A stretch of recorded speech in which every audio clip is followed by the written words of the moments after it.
বন্ধুরা, যারা বুদ্ধিমান মানুষ তারা কিন্তু কম টেনশন করে। তো কি কারণে এই বুদ্ধিমান মানুষেরা কম টেনশন করে, চলুন আমরা এই ভিডিওতে জেনে নেই। নাম্বার 1, সমস্যা সমাধানের দক্ষতা। বুদ্ধিমান মানুষেরা কোনো সমস্যাকে আগে ভালোভাবে বোঝার চেষ্টা করেন, তারপরে সেটাকে বিশ্লেষণ করেন এবং তারপরে সমাধান খুঁজে বের করেন। তারা অহেতুক মানসিক চাপ বাড়াতে দেন না। নাম্বার 2, আবেগ নিয়ন্ত্রণ। বুদ্ধিমান মানুষেরা নিজের আবেগকে আগে ভালোভাবে বুঝতে পারেন, তারপরে নিজের মতো সেটাকে পরিচালনা করতে পারেন। তাই বুদ্ধিমান মানুষেরা মানসিক চাপ মুক্ত থাকেন। নাম্বার 3, দৃষ্টিকোণ। বুদ্ধিমান মানুষেরা সত্যিই যেটা গুরুত্বপূর্ণ তার উপরে রেখাপাত করেন এবং যেটা কম গুরুত্বপূর্ণ তার উপরে ফোকাস কম দেন। তো এইভাবে বুদ্ধিমান মানুষেরা তাদের দৃষ্টিকোণ রেখে থাকেন। নাম্বার 4, মানিয়ে নেওয়ার যোগ্যতা। বুদ্ধিমান মানুষেরা নতুন পরিস্থিতি এবং চ্যালেঞ্জকে মানিয়ে নিতে পারেন।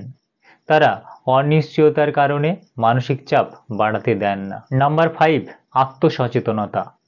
বুদ্ধিমান মানুষেরা তাদের শক্তি, দুর্বলতা এবং সীমাবদ্ধতা সম্বন্ধে খুব ভালোভাবেই বোঝেন এবং তারা সময়কে সঠিকভাবে কাজে লাগান। নাম্বার 6, সমালোচনামূলক চিন্তা। বুদ্ধিমান মানুষেরা তথ্য বিশ্লেষণ করতে পারেন, তারপরে তার প্যাটার্ন বোঝেন, তারপরে একটা সিদ্ধান্ত নেন। নাম্বার 7, কঠিন পরিস্থিতিতে শান্ত থাকা। বুদ্ধিমান ব্যক্তিরা কঠিন পরিস্থিতিতে শান্ত থাকতে পারেন। তারা কঠিন পরিস্থিতি কিভাবে মোকাবেলা করতে হবে তা আগে থেকেই মানসিকভাবে তৈরি করে নেন এবং অতীতের অভিজ্ঞতা থেকে তারা শিখে থাকেন কিভাবে কঠিন পরিস্থিতির মোকাবেলা করতে হয়। এই কারণে তারা কঠিন পরিস্থিতিতে শান্ত থাকতে পারেন। নাম্বার 8, অগ্রাধিকার। বুদ্ধিমান ব্যক্তিরা অপ্রয়োজনীয় কাজগুলি ছেড়ে সবথেকে গুরুত্বপূর্ণ যে কাজ বা জিনিস আছে তার উপরে অগ্রাধিকার দিয়ে থাকেন। নাম্বার 9, সাহায্য চাওয়া। বুদ্ধিমান ব্যক্তিরা একা যখন কোনো চাপ নিতে পারেন না তখন সাহায্যের জন্য কুণ্ঠাবোধ করেন না, তখন তারা অন্যের সাহায্য নিয়ে নেন। Number 10, mindfulness. বুদ্ধিমান ব্যক্তিরা মননশীলতার প্র্যাকটিস করতে পারেন, যার মাধ্যমে তারা বর্তমান মুহূর্তে থাকতে পারেন। তারা কখনোই অতীত এবং ভবিষ্যৎ নিয়ে বেশি চিন্তা করেন না।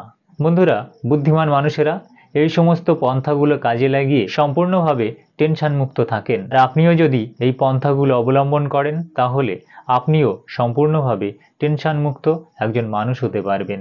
তো আজকের মতো ভিডিওটি এখানেই শেষ করলাম। যদি ভিডিওটি ভালো লেগে থাকে একটি লাইক করবেন, আর আপনি যদি চ্যানেলে প্রথম এসে থাকেন চ্যানেলটি সাবস্ক্রাইব করে রাখবেন। সবাই সুস্থ থাকবেন, ভালো থাকবেন। দেখা হবে নতুন আরেকটা ভিডিওতে। Thank you.